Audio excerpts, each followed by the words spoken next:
August 25. Renouncing Retaliation. Beloved, never avenge yourselves, but leave it to the wrath of God. Romans chapter 12, verse 19. Revenge is one of our most natural instincts. It is the way the world works, for we live in a dog-eat-dog world, where if you get in my way, I will get you out of the way. It is a natural response to being wronged then, but it is not a Christian one. Therefore, we should guard against it continuously. Even if we avoided it yesterday, that's no guarantee we will do so again today.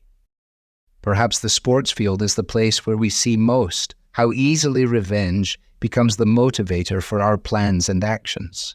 If an opposing player fouls you and it is not picked up on and punished by the referee or umpire, what do? Our instinct is to find a way to get them back.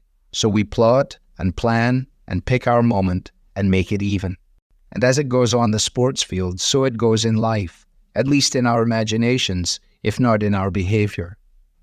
But then the scripture cuts across that natural instinct with the words, "Never avenge yourselves."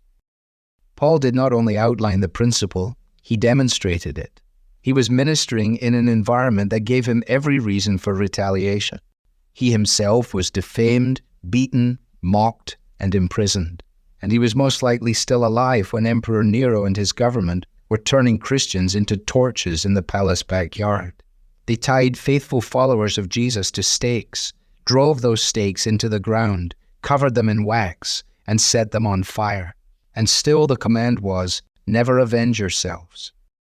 We often fail to distinguish between the application of divine law, which is God's prerogative, the application of criminal law, which is the state's God-ordained responsibility, and the practice of personal revenge, for which the Bible gives us no mandate. We are permitted to pursue criminal justice from the state, always remembering that it will not be perfect and was not designed to be final. But most of all, though, we are called to entrust ourselves to God's divine justice, just as His Son did. We must live remembering that today is probably not the day of final judgment, and that you and I are certainly not the judge. We have a calling as citizens of an eternal kingdom, rather than any earthly kingdom. Unbelievers will not be drawn to Christ if they see His followers proclaiming that He is the just judge, and then acting as though they are the ones who have the right to mete out judgment. Our actions will affect those around us who are struggling with sin. Let it be that they are won to Christ by our love, and never driven away from considering Christ by our retaliation. Devotional material is taken from the Truth for Life Daily Devotional, copyright Alistair Begg. It's published by the Good Book Company.